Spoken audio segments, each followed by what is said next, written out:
J'ai créé des centaines de sites internet avant d'en avoir un qui marche, et c'est dubaimo.com qui a marché. Un très gros rythme de transactions. Là, on enregistre la vidéo, on est en février 2026. En janvier, on a fait un peu plus de 120 transactions à la vente. Vraiment énorme entre mes dépenses marketing et mon chiffre d'affaires. Pour 50 000 euros dépensés, je vais faire 1 million d'euros. Sur les premiers mois, j'avais pas prévu de rester aussi longtemps, donc j'étais à découvert à la banque. J'avais dit à ma banque, j'ai trouvé une solution, je vais gagner des centaines de milliers d'euros tous les mois, etc. C'est sûr, c'est sûr. Elle me disait, Monsieur Giroud, revenez à la raison. On a reçu aussi de très nombreux prix qui ont aidé à asseoir notre notoriété. On a reçu un prix de François Hollande. Les noms de domaine Dubaïmo, j'en ai beaucoup d'autres. Penser à un nom de domaine sur l'immobilier à Dubaï, il faut se lever de bonne heure. On a fait une des plus grosses transactions de tout Dubaï en 2025. Un appartement sur la PAM, 91 millions de dirhams, qui dit mieux vaut rater une bonne affaire qu'en faire une mauvaise. Et je trouve que ça se prête très très bien à l'investissement immobilier à Dubaï.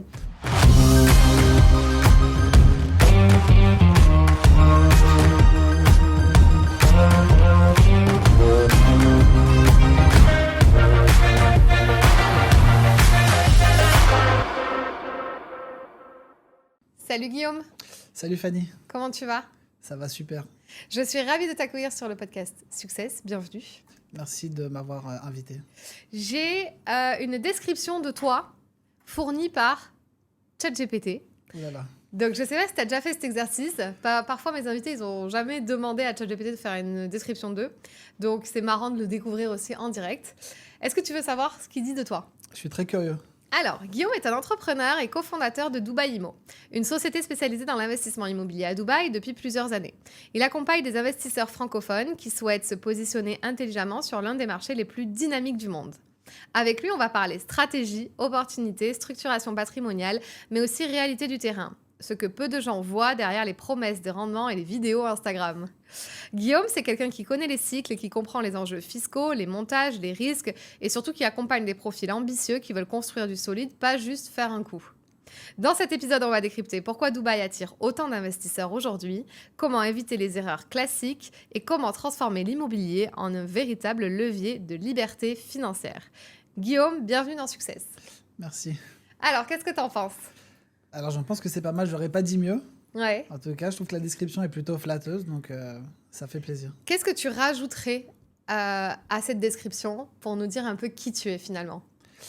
Je rajouterais certainement aussi l'équipe qui m'entoure et les milliers de clients qu'on a pu accompagner au cours des dernières années et qui m'ont aidé à construire ce parcours, on va dire. Bah, raconte-nous en fait, d'où tu viens, t'es français à la base, d'où tu viens, comment t'as atterri à Dubaï et comment t'as monté l'une des plus grosses sociétés, j'ai envie de dire, dans l'IMO aussi aujourd'hui, avec des targets très précis qui sont quand même les Français qui veulent investir à Dubaï. Mais tu vas nous en dire plus et dis-nous, voilà, retrace-nous ton parcours. Donc moi, je viens de Paris, j'ai vécu à Paris quasiment toute ma vie. La première partie de ma carrière professionnelle, je l'ai faite dans le secteur des jeux d'argent en ligne, et notamment des paris hippiques, parce que j'ai développé des plateformes pour des groupes français et après internationaux. Et c'est dans le cadre de ma passion pour les courses hippiques que je suis venu à Dubaï pour la première fois, c'était en 2009. À l'époque, il n'y avait pas le Burj Khalifa, il n'y avait pas Downtown, il n'y avait pas tout ce qu'on peut connaître aujourd'hui. Mais je suis tombé amoureux de Dubaï et je suis revenu très régulièrement ensuite. Et quand j'ai eu les moyens d'acheter un appartement, je ne l'ai pas fait en France, je l'ai fait à Dubaï et c'est comme ça que l'aventure a commencé. Ah waouh, donc ok. Mais attends, t'étais dans les jeux en ligne, genre à l'époque? Exactement. En 2010, j'ai arrêté... attends, c'était en 2010. J'ai arrêté mes études Non. pour travailler pour un jeune site de paris hippique en France qui était lancé par le groupe Paris Turf à l'époque.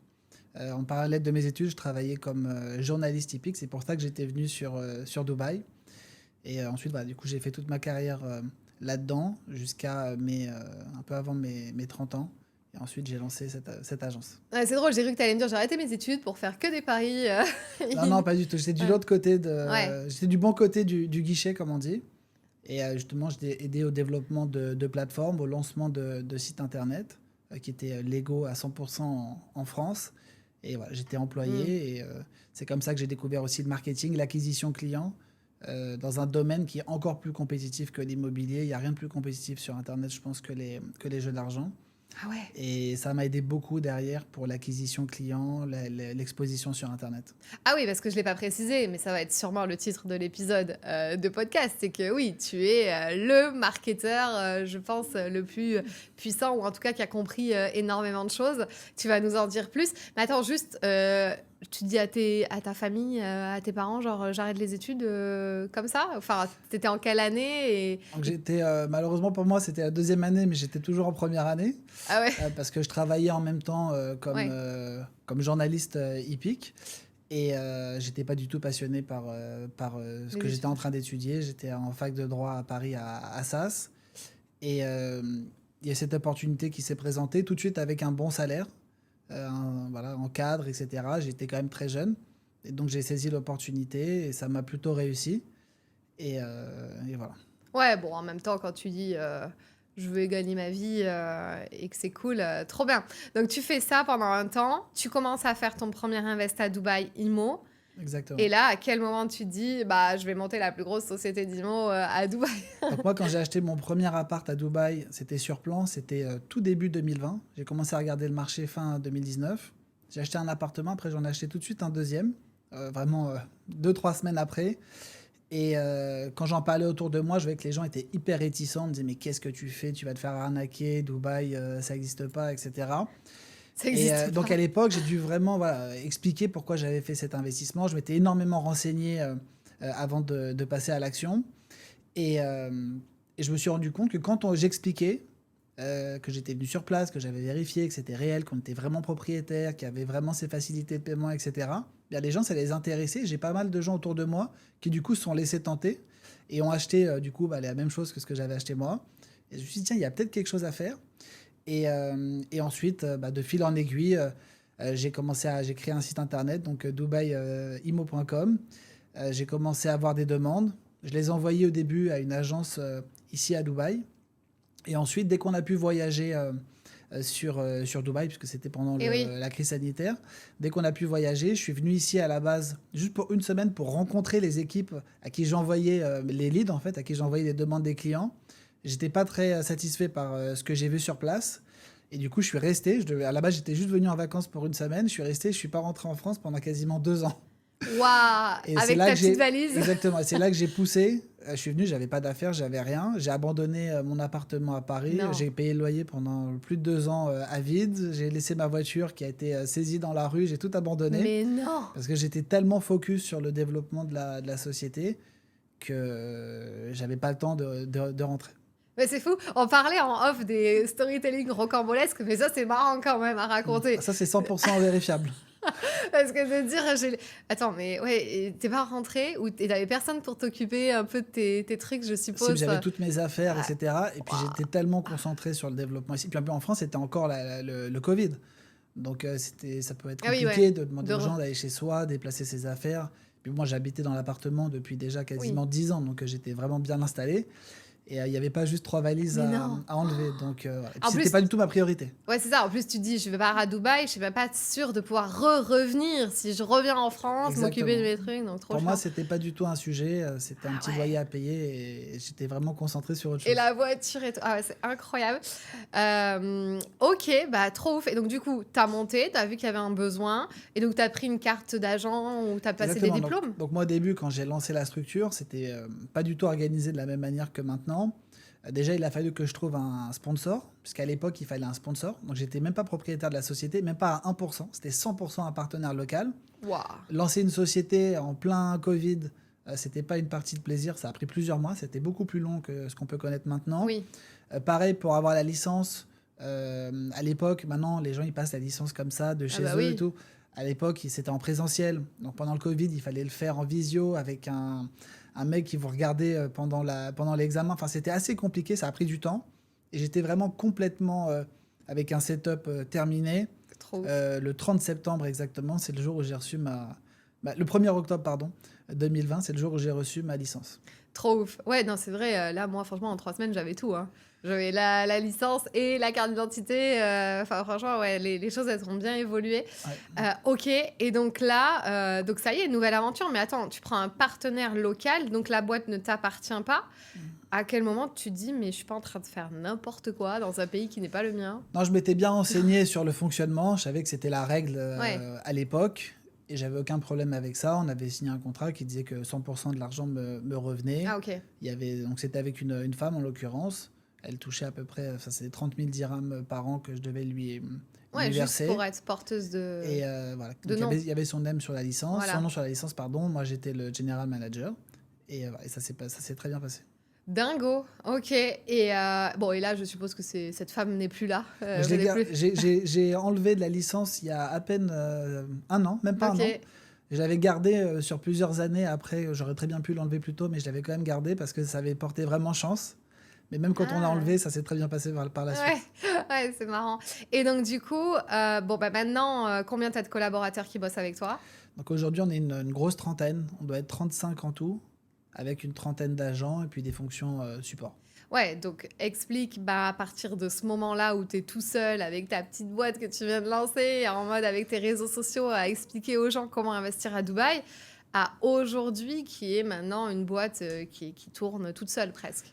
Alors malheureusement, ça ne tourne pas tout à fait toute seule, mais... mais effectivement, c'est plus du tout la même structure. Au début, bah, j'étais tout seul. Après, il y a une première personne qui m'a aidé sur le traitement des leads parce que j'avais énormément de demandes parce que j'étais le seul en fait à faire de la publicité En français. pour Dubaï sur le marché francophone. Donc j'avais énormément de demandes. Donc elle traitait les leads. D'ailleurs, moi, je essayais de closer les leads, les clients ici sur place à Dubaï. Et puis après, une deuxième personne, puis une troisième, puis une quatrième. Et ensuite, il y a des gens à qui j'ai dit, bah, j'ai offert la possibilité de monter des équipes. Et donc, du coup, on a grossi comme ça. Mais aujourd'hui, on est une trentaine, mais on pourrait très bien être 500. Je dois avoir, je sais pas, 30 ou 40 candidatures spontanées par semaine. Ah ouais. D'ailleurs, je m'excuse auprès de tout le monde parce que j'arrive pas à répondre. Mais attends, mais ils veulent tous bosser. Oui, ils veulent bosser avec toi. En fait, c'est un francophone qui aimerait bien bosser avec toi. C'est ça, c'est plutôt des Français, des agents. C'est à 90% des Français ou des Belges. Donc en fait, en gros, tu as vu un océan bleu sur ce truc-là, de se dire... Parce qu'en plus, trop bien, les Français, ils parlent pas anglais. Mais par contre... Ah oui, d'ailleurs, tu parlais anglais, toi, dans ton premier... Oui, ça, j'étais à l'aise. Donc c'est pour ça que tu avais fait tes premières transactions comme ça sur Dubaï, tu comprenais. Mais en effet, le Français lambda qui veut pas forcément investir en France, il parle pas anglais couramment.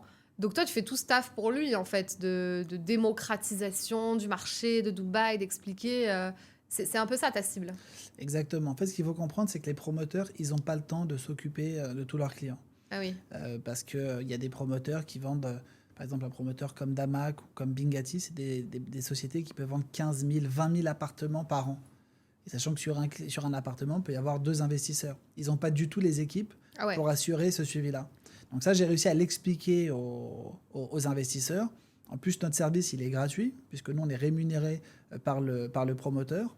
D'accord. Donc, on a réussi à faire comprendre, j'ai fait un énorme travail pédagogique là-dessus, qui aujourd'hui profite à beaucoup d'agences francophones, tout l'écosystème. pour expliquer qu'il faut passer par un agent, que c'est le bon moyen de connaître les vraies réductions qu'on peut avoir, d'avoir un suivi, parce que le promoteur, lui, ne va pas chercher à comprendre que le lundi, la banque, elle est fermée, que le 14 juillet, c'est férié, etc., etc. Donc, il ne va pas rentrer dans le détail de chaque client pour comprendre pourquoi le paiement n'est pas fait à telle date, pourquoi le client ne répond pas, les 3 heures de décalage horaire. Et donc, ça, c'est notre travail. C'est nous qui absorbons toute cette charge. Et ça profite à la fois au promoteur qui se décharge un peu et il nous fait confiance, et à la fois au client qui a un interlocuteur sérieux. Et tout à l'heure, tu disais les clients, au début, tu les voyais en présentiel à Dubaï, mais maintenant, c'est plus le cas. C'est des gens qui sont sur place en France, enfin, que tu les vois même plus. Ils sont... Non, alors nous, à l'époque, d'ailleurs pendant le Covid, on faisait pas mal de lettres qui permettaient aux gens de voyager et de venir sur Dubaï pour voir ce qu'ils allaient acheter, etc. À l'époque, les gens avaient plus besoin de voir que maintenant, parce qu'à l'époque, les gens avaient moins confiance. Donc il y a un énorme travail pédagogique qui a été fait par moi et par d'autres sur ce sujet. Les gens voulaient vérifier que ce n'était pas une arnaque, ce n'était pas un scam. Parce qu'on demandait aux gens d'envoyer de l'argent à Dubaï, ce n'était pas aussi facile que maintenant. C'était sur liste rouge ou sur liste noire. Et donc, ils se déplaçaient peut-être plus en proportion. Aujourd'hui, les gens achètent à distance sans aucun problème. Ils savent qu'en achetant avec nous, il n'y a absolument aucun risque. Ok. Et donc, à Dubaï, donc, tu fais que du off-plan? Non. On ne fait pas que de l'aventure plan. L'aventure plan, aujourd'hui, c'est le gros quand même de notre activité. Après, j'ai 3 personnes aujourd'hui qui ne font que de la revente. Ah oui, et qui sont chargés de revendre les biens qu'on a vendus sur plan. d'accord. On travaille un petit peu dans l'idée que chez nous, tout est à vendre. Oui, Et comme ça, on peut appeler de temps en temps nos investisseurs en leur disant que s'ils veulent vendre leur appartement, ils peuvent le faire à ce oui, moment-là voilà. avec telle plus-value, même s'ils n'y avaient pas pensé. Ça peut être une Oui, opportunité pour eux. Et nous, d'ailleurs, on va leur revendre un autre bien et tout le monde est content. ouais. Après, on fait aussi la location. Ça, c'est très important. Parce qu'il y a beaucoup de gens qui font des ventes sur plan, ça c'est facile, mais derrière, faire la revente et faire la location, c'est un autre métier. Et aujourd'hui, j'ai une équipe complète pour faire la gestion locative, à la fois location courte durée et longue durée. Oui, donc admettons, on achète chez toi, on met aussi le bien en loc chez toi, parce que le Français qui achète ici, il récupère son bien, mais c'est pas pour ses vacances 3 fois par an. Il va le C'est mettre en très rare, loc. Ouais, c'est effectivement. ça. Ouais, donc c'est cool d'avoir développé cette verticale aussi dans l'agence. C'est très important. Au début, j'ai fait, entre guillemets, l'erreur de donner les appartements que j'avais vendus à des sociétés tierces, Et oui, ok, pour la gestion locative, parce que j'avais pas la et taille oui, critique. Donc, ça sert à rien aujourd'hui de monter une société de gestion locative ouais. pour 10 appartements, pour 20 appartements. Mais là, d'ici la fin de l'année prochaine, on aura peut-être 1500 ou 2000 appartements en gestion. Donc là, ça commence à être du sérieux. Ah, waouh. Ok, c'est ouf quand même ce que tu as créé. Et vous vendez combien de biens à l'année là? C'est quoi? Tu as des moyennes ou ça explose Donc en chaque ce moment, année? on a un très gros rythme de transactions. Là, on enregistre la vidéo, on est en février 2026. En janvier, on a fait un peu plus de 120 transactions à la vente. Ah, waouh. Donc nous, on a l'impression qu'on peut faire comme beaucoup plus, mais c'est énorme par rapport à Ouais. ce qu'on peut vendre en France dans une agence C'est 4 par immobilière. jour. Voilà, et en décembre, c'était un peu moins, mais pas très loin. Waouh, Donc on a un ok. rythme très élevé. C'est impossible quasiment qu'on vende pas un appartement dans la journée. Ah ouais? Ça nous arrive quasiment jamais. Waouh, c'est énorme. Mais alors attends, est-ce que c'est genre les genres de pubs qu'on voit sur les réseaux sociaux pour parler un peu plus marketing maintenant? C'est toi, tu sais, les pubs où on se fait spammer quand on scrolle. Venez acheter un appartement à Dubaï. Est-ce Alors, que c'est vous? c'est potentiellement nous, effectivement. Après, on essaie de faire attention. On a un marketing qui est... on est présent, mais on n'est pas très agressif dans notre communication. On ne fait pas de promesses sur les rendements, sur les plus-values, comme on Ok. peut voir malheureusement Eh oui. sur pas mal de communications. Et d'ailleurs, c'est illégal en France, je dis ça au passage. Mais voilà, donc nous, on fait attention. On présente des opportunités. Après, les gens les prennent pas. C'est eux qui décident. Mais effectivement, on fait beaucoup de publicité. Et pour la petite anecdote, euh, aujourd'hui, la publicité coûte beaucoup plus cher que quand j'ai commencé. Ah oui. Au début, quand je faisais peut-être 2000 euros, 2500 euros de publicité par mois et on générait des centaines de milliers d'euros de commission. Aujourd'hui, pour générer, bon, on génère beaucoup plus que ça tous les mois en commission, mais notre budget, il est multiplié par 20. Ouais. Ah ouais, mais la pub, ça a explosé.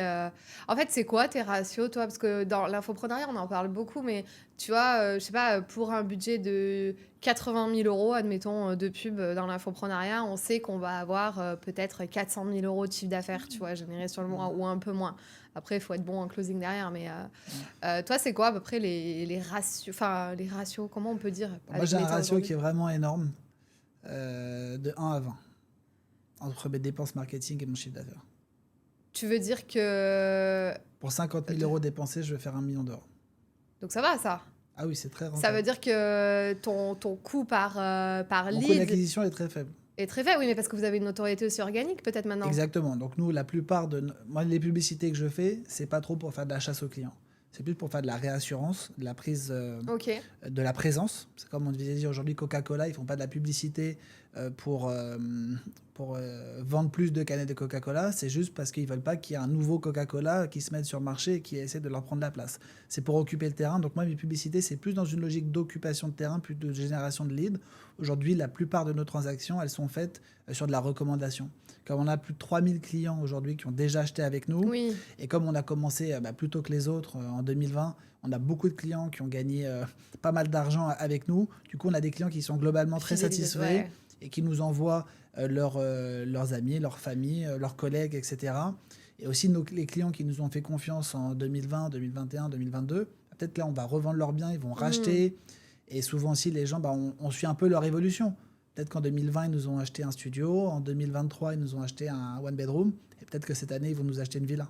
Ouais, c'est trop bien, ouais, c'est ça. C'est que du coup, finalement, ton coût d'acquisition aujourd'hui te coûte beaucoup moins parce que tu as de la fidélisation, tu récupères les biens que tu as déjà achetés, vendus, enfin qu'ils ont déjà achetés, qu'ils veulent revendre maintenant. Ouais, trop intéressant. Mais qu'est-ce qui explique que tu as quand même cette appétence pour le marketing et tout? Parce que bon, ok, on entend dire qu'il faut faire de la pub, mais tu aurais pu ne pas avoir les codes tout de suite, même si j'ai bien compris que tu l'avais appris dans ta première boîte de jeux de paris hippiques, mais tu as quitté les études. Est-ce que, je sais pas, tu étais passionné de commerce depuis le début, au lycée, tu écoutais des trucs, des interviews, enfin, je sais pas moi, tu vois, est-ce que tu te formais déjà en J'ai parallèle? toujours voulu être entrepreneur. Ah, ok. Je viens pas d'une famille d'entrepreneurs, mais c'est ce qui m'a toujours beaucoup attiré. J'ai toujours été vraiment admiratif du succès des gens qui font des choses par eux-mêmes et qui ne dépendent pas des autres. Et donc, c'est ce que j'ai toujours voulu faire. J'ai créé des centaines de sites internet Non. avant d'en avoir un qui marche, Ok. sur tous les sujets possibles et imaginaux. Et c'est dubaïmo.com qui a marché. Non, mais attends, c'est-à-dire, genre, c'était ta passion le dimanche. Ah, bah tiens, je vais monter un site. Oui, c'est exactement ça. C'est-à-dire, je crée des sites internet aussi pour mes amis qui ne savaient pas le faire. Je crée des applications Ah, waouh. mobiles. Je faisais des brochures marketing pour mes amis quand ils avaient un projet. Je les aidais Ah ouais, à tu faire leur kiffais deck, ça. Ouais. etc. Ça m'a toujours, Ah ouais. vraiment attiré. Et voilà. Donc, il a fallu attendre à peu près mes 30 ans pour trouver un domaine Bah, c'est déjà qui pas fonctionne. mal, 30 ans. Mais ouais, parce que pourquoi tu. Enfin, qu'est-ce qui fait que pardon, que tu es en train de me dire ça maintenant? Est-ce que c'est parce que tu as essayé et. Là, en fait, c'est parce que tu as essayé 100 trucs qu'il y en a un qui a marché. Enfin, comment. Est-ce que tu Après, avais vraiment persévéré dans un plus que. j'avais essayé beaucoup de choses. Ouais, Après, la différence qu'il y a eu, bon, déjà, là, c'était un excellent produit. C'est le business dont j'étais le plus sûr quand voilà. j'ai commencé. Ouais, il y a un truc qu'on sent, quoi, comme ça. Exactement. Et d'ailleurs, je me souviens quand je suis venu à Dubaï, sur les premiers mois, j'avais pas prévu de rester aussi longtemps, donc j'étais à découvert à la banque. Ah ouais. Et j'avais dit à ma banquière, j'ai trouvé une solution, je vais gagner des centaines de milliers d'euros tous les mois, etc. C'est sûr, c'est sûr. Elle me disait, Monsieur Giroud, revenez à la raison, vous êtes fou. Vous Et êtes. j'ai dit, non, mais je vous promets, je vous promets. Et enfin bon, ça c'est vraiment pour la petite blague, mais ça j'étais sûr vraiment que ça allait fonctionner, donc je m'y suis mis à fond. J'ai pris Waouh. quand même le risque de déménager de France Ouais. à Dubaï. J'avais pas beaucoup d'argent devant moi, même si je viens pas d'un milieu modeste, mais voilà, j'ai fait les choses vraiment par moi-même sur place. Et voilà, et puis il fallait se créer aussi ce réseau, hein, parce que aujourd'hui tout le monde sait comment il faut faire. Voilà, il faut aller voir un promoteur, dire je veux vendre, etc. Et quand on veut le faire en plein Covid, où il y a zéro Français quasiment qui se balade dans la ville en train de vendre des appartements et qu'on explique qu'on va essayer de vendre des appartements à distance à des Français, qu'on vous regarde avec des gros yeux, c'est pas du tout la même chose que maintenant. Waouh. Et voilà, donc ça a été vraiment très très intéressant. Et franchement, c'est une belle aventure. C'est marrant que tu dises ça, ouais, de ta banquière. C'est souvent des histoires comme ça, mais j'ai l'impression que c'était tellement profond en toi que tu croyais tellement que pour toi c'était ta nouvelle réalité. Et en fait, c'est du acquis. Donc pour toi, c'est juste une question de temps et ça va forcément marcher. Et souvent, quand on a le bon projet comme ça, on le sent. Et j'ai une question justement par rapport aux banquiers et tout, parce que donc là, un Français qui veut acheter un appartement à Dubaï ou à l'époque, quand tu en vendais plus à des gens qui n'étaient pas sur place, ils n'ont pas le cash disponible. Comment ils se font financer? C'est les financements ici à Dubaï locaux? Parce que les banques, tu vas voir une banque, tu dis bah, je vais acheter un appartement à 300 000 à Dubaï, elle te prête pas en France. Hein. Exactement. Donc ça, c'est impossible, Ouais. d'accord, de faire des financements en France. Même quand on veut faire des prêts hypothécaires, etc., c'est extrêmement compliqué. Ce qui peut marcher, c'est du lombard si on a des actifs financiers dans des grandes banques. Ça peut marcher, mais ça pourrait marcher pour acheter absolument n'importe quoi. Le nerf de la guerre ici à Dubaï, c'est ce qu'on appelle les plans de paiement.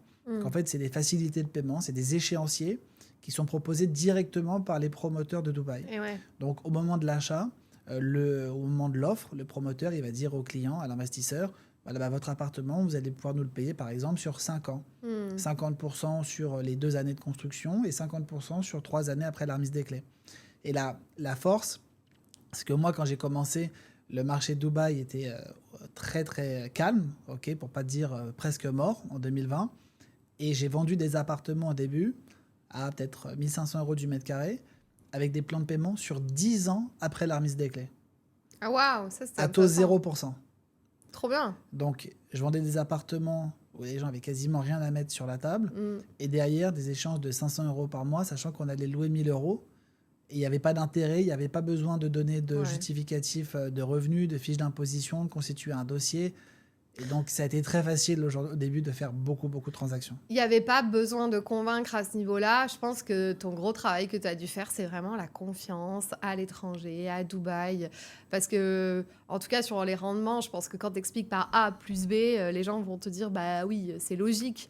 Mais je pense que c'est plus, ouais, mais j'y vais pas parce que je suis pas à côté. Et s'il y a une merde, comment je fais? Tu sais, c'est beaucoup ce qu'on entend en France. Si je dois changer un cumulus, tu vois. C'est exactement ça. La grande crainte au début, c'était déjà est-ce qu'on est vraiment propriétaire?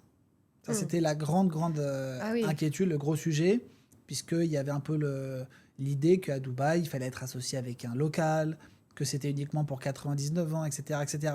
Alors que moi, tous les biens que je vendais, c'était ce qu'on appelle en freehold, donc en pleine propriété, et qu'on allait bien être propriétaire pour toujours, qu'on pouvait léguer le bien à ses enfants librement, etc., etc. Donc ça, c'était le premier gros travail que j'ai dû faire.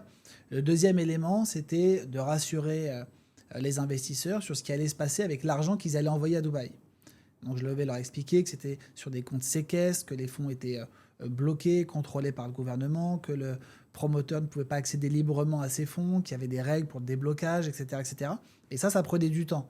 Surtout qu'il y avait vraiment des a priori extrêmement tenaces.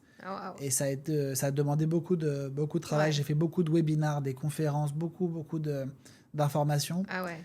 Et voilà, aujourd'hui, c'est une évidence pour tout le monde, mais c'était pas le cas à l'époque. Ouais, t'as jamais arrêté. Oui, donc t'as ouvert la porte à tous les autres qui t'a mâché le travail un petit peu, c'est ça? Alors, je sais pas si je leur ai mâché le travail, mais c'est sûr que c'est beaucoup plus facile de lancer son agence aujourd'hui qu'il y a 5 ans. Après, la différence, c'est qu'aujourd'hui, il y a beaucoup plus de concurrence, donc c'est plus dur de gagner des parts de marché. Mais justement, comment tu vois la concurrence, toi, aujourd'hui, sur les autres acteurs qui arrivent? Comment on fait pour rester leader ou premier, tu vois? Parce que je suis sûre que ça doit faire partie de tes enjeux. Alors, quand on est arrivé premier, c'est peut-être plus facile de le rester. Mais bon, quand même, il faut toujours un petit peu se réinventer.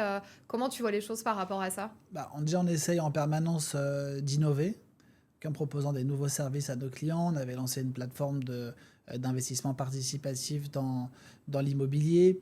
On a reçu aussi de très nombreux prix qui ont aidé à asseoir notre notoriété. On a reçu un prix de François Hollande ici à Dubaï. On l'a reçu en 2023. Donc ça fait 3 ans, 3 ans pile. C'était en début d'année en 2023. Donc ça nous a aidé beaucoup aussi. On a eu beaucoup de parutions presse. Je fais un énorme travail de SEO.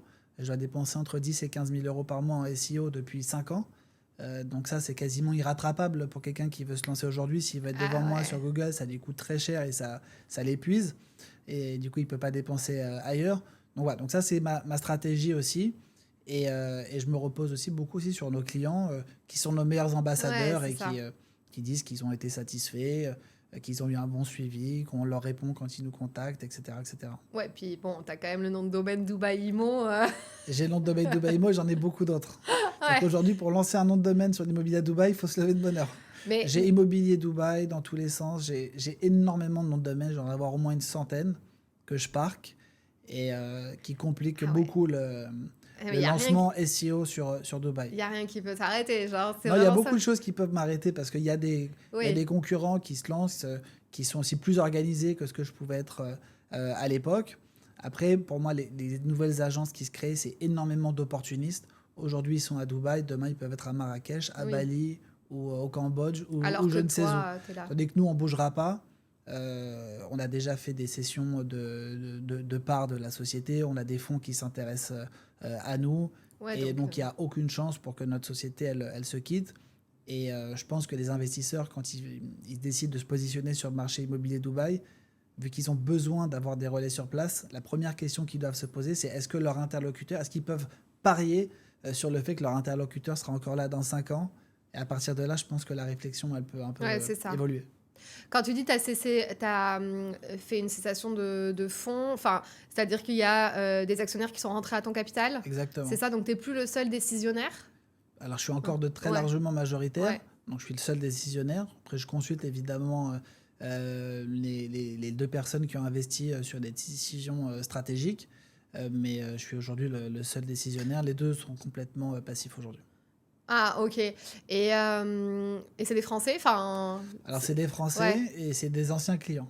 Ah oui, ok. Ça te Voilà. tenait à cœur de garder quand même, enfin, d'être avec des Français au board, quoi. Alors, ils auraient pu venir Ouais. d'ailleurs. Ça, j'avais pas spécialement de préférence par Ok. rapport à ça, mais ça s'est fait, de cette manière. Après, on a été approché par des très gros acteurs de l'immobilier en France et aussi par des fonds. Et ouais. Ok. Et oui, donc c'est trop bien que ça soit des clients. Ça veut dire que, enfin, ils ont tellement confiance en toi, ils ont vu la boîte grossir et grandir qu'ils se sont dit, bah, nous aussi, on veut investir dedans, quoi.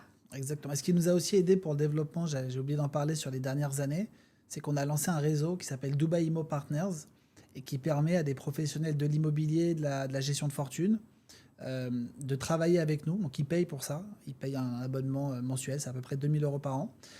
Ils payent pour entrer vraiment dans notre giron d'activité, on va dire. Ils ont un contact référent dans ma structure. Ok. Et on va les former sur l'investissement immobilier à Dubaï. On va leur expliquer comment pitcher Dubaï. On va leur donner accès à un outil CRM avec tous les projets, avec des fiches en français non logotées, etc., qui vont pouvoir transmettre à leurs clients. Et s'ils ont des clients qui sont intéressés, ils nous les envoient. On fait des transactions et d'ailleurs, on leur rétrocède une partie de nos honoraires. Aujourd'hui, on a 60 membres actifs qui sont soit des agences, soit des cabinets de CGP. Et je crois qu'ils sont répartis sur 13 pays et territoires en total. Donc on en a dans les Outre-mer, on en a dans des pays africains, on en a aux États-Unis, au Waouh. Canada, et qui nous envoient des clients en Suisse, Ah oui. au Luxembourg, en Belgique, même à Monaco, et qui nous envoient des clients. T'as les Et petits ça nous- ambassadeurs de partout. Exactement. Et ça nous aide à faire beaucoup de transactions. Waouh, trop bien. Et c'est quoi le ticket moyen enfin, c'est quoi la vente moyenne à peu près chez toi? Donc la vente moyenne, ça va être autour de 350 000 euros Ok. C'est aujourd'hui. Qui correspond à quoi? En gros, c'est un one bedroom dans un quartier, la première couronne. En gros, c'est ça mon ticket. C'est quoi la première couronne à Dubaï? La première couronne, ça veut dire tout ce qui va être. C'est pas Downtown, Marina, La Palme, etc. Ça, on va considérer que c'est le centre, même si c'est très étendu. Ouais. La première couronne, ça va être des quartiers, par exemple, comme JVC, comme Arjan, comme Pas trop loin. Meydan. Pas trop Ce type loin, de quartier, mais exactement. ouais, ok. Voilà. Ce type de quartier, ça, c'est à peu près notre ticket moyen. Mais l'année dernière, on a fait quelques très grosses transactions. On a fait une des plus grosses transactions de tout Dubaï en 2025. Waouh, On a une vendu villa? un appartement sur la Palme, 91 millions de dirhams. 91 millions de dirhams. Attends, un appartement sur la Palme? Ouais. C'était dans un immeuble. C'était dans la résidence Orla Ok. du promoteur Omniad. C'est une résidence qui est managée par Dorchester Collection, comme le Plaza Athénée à Paris, par exemple. Et c'est un penthouse au dernier étage. C'est un très bel appartement, Ouais. 4 chambres, 900 mètres carrés à peu près. Très, très luxe. Attends, 91 millions, ça fait pour ramener aux C'est Français. 22 millions d'euros à peu près. Ouais, 22 millions Ce d'euros. qui est énorme ouais. pour un appartement. Vue mer de tous les côtés, Ah ouais, à là, il y a droite, la vue en haut, mer à quand même. gauche. Là, il y a la vue mer. Ouais, et très luxe, les standards. Exactement. Waouh, Et trop par bien. exemple, pour l'anecdote, à la base, ce client, il avait réservé une autre unité dans cette résidence avec nous, qui était à 60 millions de dirhams. Au final, on s'est rendu compte qu'on n'avait pas eu tout à fait les bonnes informations de la part du promoteur. On l'a évidemment dit à l'investisseur, en sachant qu'il allait annuler le deal, c'était sûr, parce qu'il devait avoir une vue dégagée. En final, c'était pas si dégagé que ça, etc., etc. Donc on l'a dit à l'investisseur, en sachant qu'il allait annuler. Donc il a annulé. Et dans la même journée, on a eu cette unité-là qui s'est libérée chez le promoteur, qui était beaucoup plus chère, qui était à 91 millions de dirhams, donc 7,5 millions d'euros de plus. On l'a proposé au client et il l'a pris. Waouh. Et ça, c'est un client qui te trouve comment? Alors ce client, il nous a trouvé Mais c'est un Français, d'une alors manière très inattendue. Ouais. C'est pas un Français. Ah, et tu vois, c'est Il ça nous qui est a trouvé intéressant. sur ChatGPT. Ah oui, t'es ressorti dans les recherches. Exactement. Ton SEO est tellement bon que ChatGPT te retrouve. Exactement. Mais alors, du coup, oui, donc c'est pas un c'est pas un Français. C'est un francophone, mais c'est pas un Français. Ok, et ouais, et non, mais il avait besoin de parler français. Donc c'est pour ça aussi Oui, il qu'il avait s'est besoin de adressé parler à toi. Mais attends, c'est lui qui vient à toi et c'est toi qui fais la recherche pour lui, ou t'avais déjà ce bien à la vente, entre guillemets? Non, alors, pour tout te dire, j'étais en vacances. Je reçois cet appel. Je réponds au client. Tout de suite, le client me dit qu'il veut acheter un bien d'exception. Il me dit, voilà, je vais acheter un appartement Royal Atlantis, 4 chambres. Donc, je lui dis, OK, ça va être plusieurs dizaines de millions d'euros. Le client me dit, c'est pas un problème. J'ai dit, bon, d'accord, ok, mais pourquoi le Royal Atlantis? Et du coup, on discute. Et je lui dis, mais vous savez, il y a ce projet-là qui est à côté, qui est pas mal, etc., qui peut-être pourrait vous correspondre. Il n'avait jamais entendu parler, alors que ça faisait longtemps qu'il cherchait. Et donc, je lui dis, voilà, j'ai un agent qui est spécialisé sur ce type de produit. Et donc, j'ai fait la mise en relation et l'affaire s'est faite. Ah oui, parce que tu as mis un agent, tu as des agents sur un peu les gammes, non, aussi, de produits que vous avez. Un peu, après, c'est aussi en fonction des disponibilités. Ouais. Moi, aujourd'hui, je prends aucun client entrant, quasiment. Je vais juste m'occuper des clients qui m'avaient fait confiance à l'époque et j'étais leur interlocuteur et on continue comme ça. Ou s'ils ont des amis qui veulent absolument passer par moi. Mais sinon, l'idée, c'est vraiment de permettre à mes agents de faire un maximum Ouais, c'est ça. de transactions et moi, je suis plus le chef d'orchestre. Ok, trop intéressant. Est-ce que par rapport à la pub, vu que toi, tu as tout de suite commencé sur ça et le SEO, donc tu étais sur ton truc en disant, bah, cette fois-ci, ça va marcher. Avec tous tes sites internet que tu as lancés, c'est super intéressant cette anecdote. Est-ce que tous les business peuvent faire de la pub ou toi, tu te dis, bah, non, franchement, ça sert à rien de dépenser du budget, enfin, pub, je parle pub méta, tu vois, plutôt sur les réseaux sociaux. Donc, aujourd'hui, ce qu'il faut savoir, c'est que la publicité sur Facebook ou sur Instagram, c'est beaucoup plus compliqué qu'à l'époque. Ouais. Moi, quand j'ai commencé, ma chance, ça a été que la première campagne que j'ai faite, j'ai trouvé le ciblage parfait. Le ciblage que je faisais à l'époque, on ne peut plus le faire aujourd'hui. Ah bon?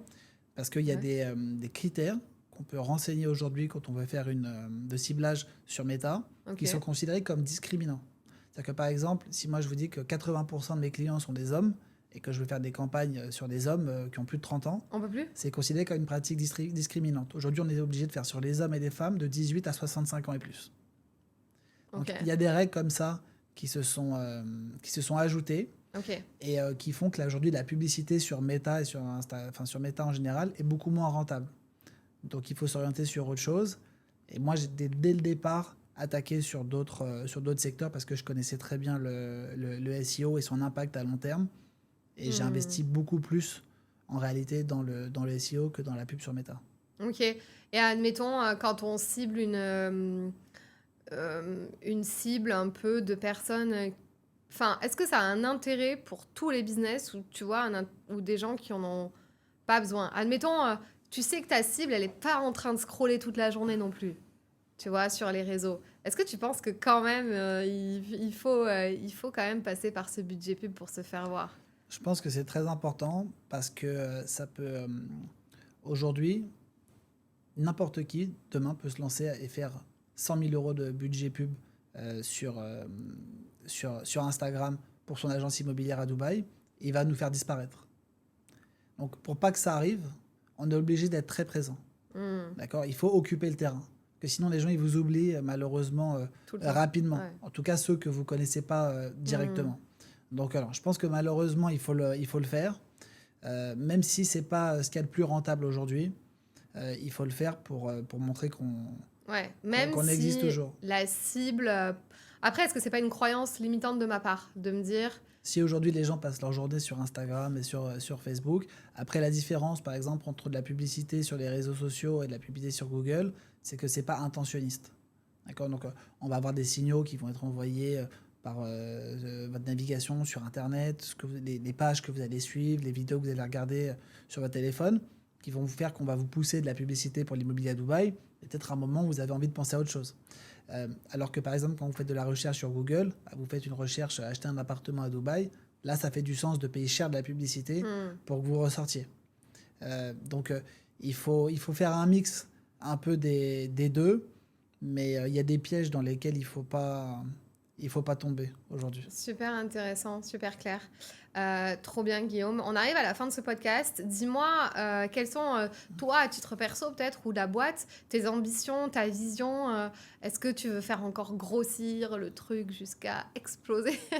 Je sais pas, tu veux faire des licornes cotées en bourse? Je sais pas, enfin, dis-nous un peu les ambitions de ta boîte. Moi, les ambitions, déjà, c'est de continuer comme on fait. Aujourd'hui, on a une croissance qui était l'année dernière, on a fait le double de 2024. Mais en termes d'effectifs, j'ai une croissance qui est beaucoup plus lente que ce que je pourrais faire. Parce qu'on a une équipe qui est tellement soudée, qui s'entraîne et que je fais extrêmement attention à chaque pièce que je vais rapporter dans l'échiquier. Et donc, quoi qu'il arrive, ça, c'est quelque chose que je vais continuer. Ça va aller doucement, doucement. Nos développements prochains, c'est l'Arabie Saoudite. Je suis allé 5 fois en Arabie Saoudite sur les 12 derniers mois. Je ne peux pas vous dire que les gens vont gagner des fortunes en investissant là-bas. Mais par contre, il y a une vraie demande des investisseurs. J'ai noué des relations là-bas. On a fait notre première vente en Arabie Saoudite il y a quelques mois. Trop Une bien. villa à Riyad. Je sais qu'il y a de la demande et on va y répondre.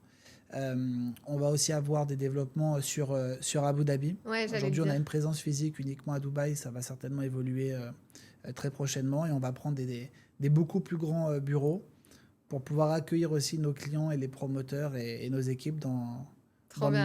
dans de meilleures conditions. Trop bien. Donc, je suppose que tu as acheté tous les noms de domaine, Saudi Imo. Tout. Ne pensez même pas à lancer quelque chose là-bas. Ou que ce soit en Arabie Saoudite. Il sera premier. Mais trop intéressant, trop cool. Où est-ce qu'on peut te retrouver si on a envie de te contacter, te poser une question en direct? Vous pouvez me contacter sur Instagram. Vous pouvez me contacter également via notre site internet, dubaïimo.com. Vous tapez Dubaï Immobilier, vous allez nous trouver directement. Et voilà, c'est le meilleur moyen LinkedIn d'échanger. aussi. Sur LinkedIn aussi. Je Ouais. commence à être de plus en plus actif sur LinkedIn. Je découvre un peu cette Un peu plus plateforme. actif, il fait un post par jour, il est très actif, j'ai envie de vous dire. Mais je trouve ça très intéressant. J'ai noué de très bons contacts sur LinkedIn. J'ai fait des belles opérations déjà avec des gens qui m'ont Trop contacté bien. sur LinkedIn. Donc ça fonctionne. Et je vais continuer. D'ailleurs, j'ai mes équipes qui commencent à le faire aussi de plus en plus. Trop bien. Est-ce que je termine toujours le podcast comme ça, est-ce que tu as une dernière citation ou une punchline ou un mantra que tu te répètes à toi ou à tes employés ou, je sais pas, à tes clients, à des gens que tu as envie d'inspirer? Une citation comme ça qui revient. Alors j'en ai une à laquelle je pense quasiment tous les jours. C'est une citation de Bernard Arnault qui dit mieux vaut rater une bonne affaire qu'en faire une mauvaise. Et je trouve que ça se prête très très bien à l'investissement immobilier Ouais. à Dubaï. Aujourd'hui, il y a beaucoup d'investisseurs qui suivent la hype en pensant qu'ils vont forcément gagner s'ils investissent sur tel projet ou avec tel promoteur, et que c'est complètement faux. Et aujourd'hui, il faut savoir dire non, il faut savoir attendre, faut comprendre que on a raté cette affaire-là, il y en aura une autre. C'est pas un problème. Donc voilà, cette citation-là de Bernard Arnault, j'y pense vraiment tous les jours. Incroyable. Merci beaucoup, Guillaume. Merci à toi.